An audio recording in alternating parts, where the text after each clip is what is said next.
crying a lot to the Lord to save me and stuff, you know. But what God was wanting me to do was put my time and invest in Him. See, a lot of us, we sing up there saying, Lord, I need more of you, I need more of you. It's not that way. The Lord needs more of us. He wants more of us.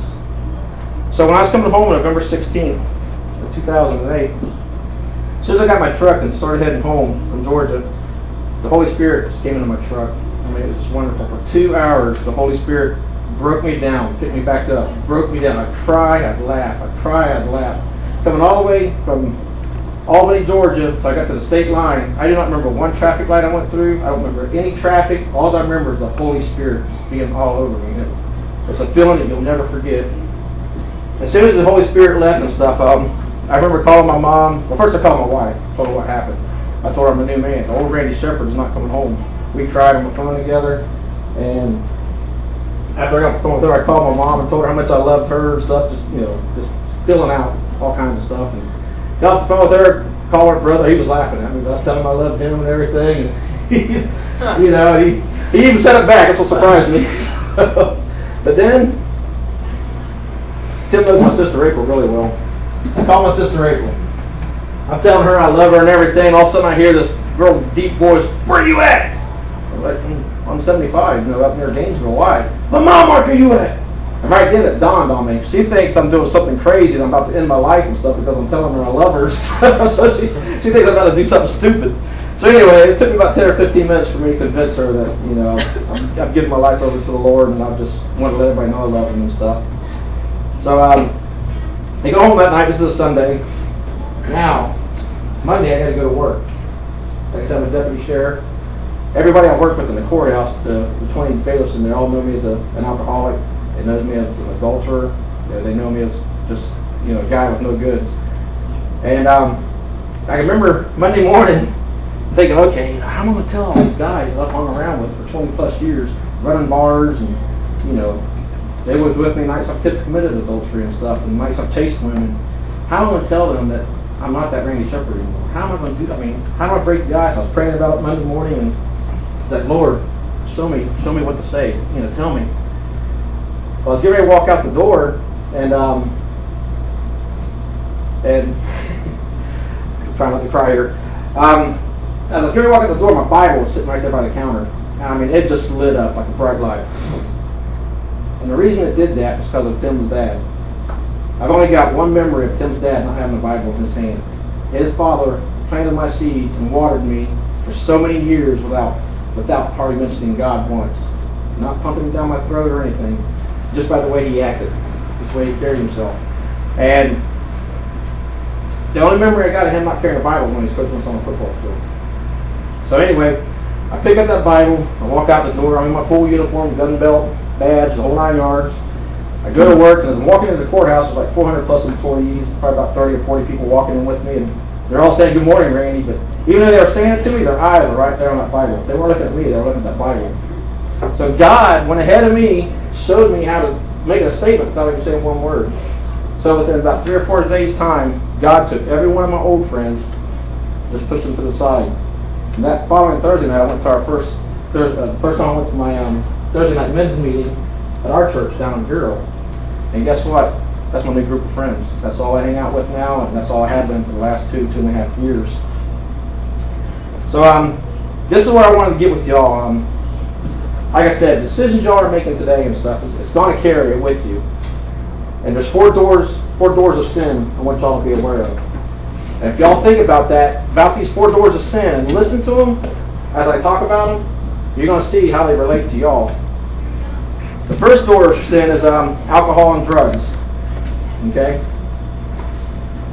You got to be able to close that door of alcohol and drugs. You ever heard that saying, every man or woman's house is their castle? Basically what that's saying is, where you live should be your castle. And if you think about a castle, where they got 30, 40-foot walls, 8, 10 foot thick, got a big moat around them for protection. They're fortifying their fort so they'll be safe. So this is the way you've got to fortify your fort, your castle, your heart. The door of alcohol and drugs. You got to stop doing drugs and alcohol, whether it's painkillers, whatever it is, weed or whatever it is. If you're around it, you just got to get away from it. So what you do is you lock that door. Once you lock that door, you're away from that. Satan cannot attack you from that door anymore. That door is locked. You know what I'm saying? You can't come through that door. He can't attack you with alcohol and drugs. The very next door is lust or pornography. I never had a problem with pornography, but I did have a big problem with lust. So if you lock that door, get that behind you, he can't attack you through that door. That door is locked. The door of lust and pornography. Now this one you're going to think is kind of weird. The door of TV, movies, and computers. Before I gave my life over to the Lord, I was a big Survivor fan. Anybody watch Survivor? Big Survivor fan. I love Survivor. And after I gave my heart over to the Lord, I stopped watching junk TV. Anything that had sex in it, anything that had nudity in it, too much cussing, violence. But I kept watching. No, I kept watching Survivor. And after about a month of it, I started realizing 6 nights out of the week I was sleeping good. But Thursday nights I wasn't sleeping good. I wasn't putting it together yet. And on a Friday morning I was sitting there drinking coffee with my wife, and I said, "Hon, I didn't sleep good again last night." And the first thing out of her mouth was, "It's that junk television you're watching. It's that Survivor." And I went to defend it, right? I went to say something good about Survivor.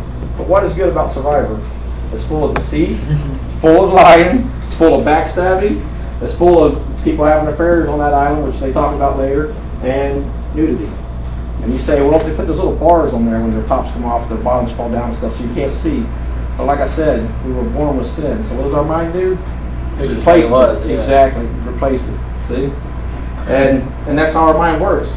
Another program, another buddy of mine, he's a real big Christian. And he's in the vampire movie, in that Twilight series. Is that what it's called? Twilight? Yeah. He was into that, right? Well, he knows how I am about junk TV. I've talked to him about it. Well, last month he came up to me and we're just talking, right? He goes, "Did you read that? The weirdest dream again last night." He said, "Again." I said, "What's that?" And he goes, "I keep having this dream where vampires are chasing me and I can't get away from them." I just looked at it, and then he had that deer in the headlight look, like, "See, buddy, what goes in, it's not one way or another try to come out." So I didn't even have to say that with him.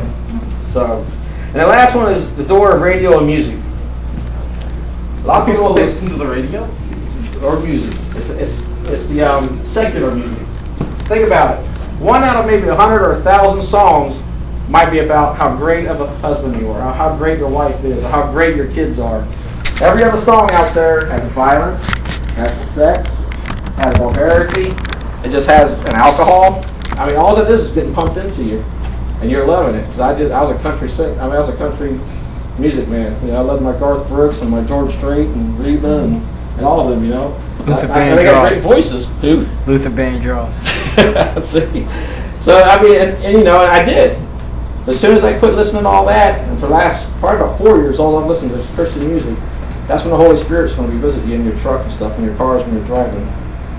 So let me go over this, because there's one more door I haven't mentioned yet. You got the door of alcohol and drugs, door of lust and pornography, the door of TV, movies, and computers, and the door of radio and music. You can listen and watch all this stuff, guys, but honestly, be careful. I watch nothing but PG and PG-13 movies, I question, because you can still have nudity and stuff in PG-13s. So, what goes in is going to come out. So the last door, I call it the big dog door. Because you see, once you get those 4 doors down, you got them locked, Satan can't attack you from there. It's your big dog door. Pentagon? What's that? Your castle is the Pentagon? Oh yeah. It's a 5 sides? Yep. So, the big dog door is going out into the world. See, once you can conquer this stuff at home or in your heart, now you're ready for the world, because your friends, they're going to be trying to hit you with all this stuff. You're going to alcohol, drugs, and lust, pornography. Y'all know your friends. Y'all know who you've been around and stuff. So, I just wanted to share that with you. And there's one story I wanted to tell all of y'all. This is a true story. I want to read it to you because I didn't want to try to remember this. I just pulled it out of my studies just tonight. An Assemblies of God pastor in a communist country served four separate prison terms for preaching the gospel, leading many of his fellow prisoners to Christ. In his 4th imprisonment, he led 42 of his cellmates to Jesus, as well as 2 prison guards. One of the 42 was a young drug dealer. He was filled with the Spirit and called to the ministry. Usually young means late teens, early 20s, so basically in y'all's age group. So he just led this guy to Christ. This convert was released from the prison 4 months after the pastor.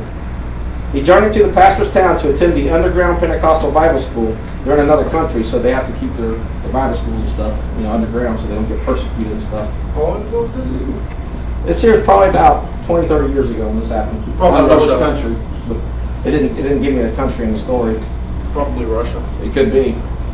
Only 2 weeks remained in this semester, so he could not receive credit, but he was sitting in the classes. 10 students had a 1-month break. One of the requirements for entrance into the Bible school was to lead 5 non-believers to Christ. The young man journeyed to his hometown, a communist stronghold where not one religious house of worship existed. All such buildings had been destroyed by the communists. 3 weeks later, he called the pastor and asked if the pastor would come and baptize those he had led to Christ. Now remember, this guy had no seminar training or anything, but he's trying to lead his friends and stuff to Christ. The pastor asked him, "Do you have 5?" The pastor asked. "No," the young man replied. "Then I will not come," the pastor said. "It's a long train journey to your town, and until you have 5 converts, I will not come." The young man interrupted. "Oh no, pastor, I have more than 5. The pastor did not ask how many the young man led to Christ. 2 days later, he took the train to the young man's city and baptized 753 believers. The young man had not taken a personal evangelism course. He simply shared the story of Jesus and the Holy Spirit to convince non-believers of the message. So guys, basically what that story is telling y'all, if you start shining the light of Jesus and stuff around your friends and stuff, you might lose a couple friends here and there. But you're going to pick up some true friends. And that's what I learned when I gave my heart over to the Lord at my work. All the Christians at my work wouldn't talk to me because they knew how I was. But once I gave my life over to the Lord and started, carrying that Bible around the courthouse, I had more people come up to me within a couple weeks' time asking me about things about the Bible and things about how their lives could be better and stuff. And of course, I didn't know any of the answers. So what I do, I get on the phone, call my wife, say, "Hey, hon, somebody's asking me this about the Bible. Can you give me an answer?" So that's all y'all got to do. So, y'all, I really appreciate y'all's time. I'm really glad to see y'all here, and I want to thank Tim for asking me up here. Anybody have any questions for me or anything? Or now's the time. Yes, ma'am. Is it really hard for you to do all that? Do which part of it? The alcohol and stuff like that? No, believe it or not, if I got into my testimony, what was really neat about that, what happened was I was up in Georgia hunting for 10 days. The first day, I drank from a 6-pack to 12-pack every night after work. That was on the weekdays, and that was for 20 years. But anyway, what the Lord did for me to get alcohol and stuff out of me was each night I went hunting and stuff, Satan was sitting right next to me, and he was trying to get me to do something that years ago I hadn't done in years and stuff. He was wanting me to call somebody to come up and meet me at a motel and stuff. And I was fighting Satan for 10 days. I was so tired after each hunting trip because I was fighting him because I didn't want to do it, that when I got home I would only drink 1 or 2 beers and go straight to bed. So without knowing it, God weaned me off a beer, and by the time he delivered me, I had no withdrawals or anything from the alcohol. And even with the friends and stuff, I mean, it was amazing how God, if you give your heart over to the Lord, He goes ahead of you and does everything for you. If you go out and try to do it, He'll sit back and say, "Go ahead and try. But when you're done, I'll take care of that for you." So when y'all give your hearts over to the Lord, and you might have already seen some of this stuff, some of the fruits from it. But He will go in front of you, and He will blaze a path for you. You just got to listen to the Lord. Some of the temptations that we run into, because some of you guys have experienced things that I haven't experienced, or maybe some of the things Randy or Matt, or maybe we've experienced things that you haven't. But the temptation, the wearing down that he talked about, okay, it's hard because what happens is we sit there and we go, "I'm not going to do it, I'm not going to do it, I'm not going to do it, I'm not going to do it, I'm not going to do it." And I want everybody right now, just close your eyes. Close your eyes. Clear your mind. Think of nothing. But I do not want you to think of a pink elephant. Just don't think of a pink elephant. Whatever you do, just don't think of a pink elephant. Okay? See, the problem is that sometimes we focus on the problem so much. God, the Holy Spirit, will come and meet us and help us. And there's prayers that you can pray. "Lord, send me somebody that will help me, that will encourage me. Holy Spirit, help me." There's always a door. There's always a window. He promised that He will not put you in a situation where there's not a way out. The problem is that we don't focus on the way out. We focus on the desire of the beer. We focus on the desire of the sex. the things that we want at that point, and we go, oh, I really don't want it, but I'm not gonna turn off that TV. Okay? I'm not.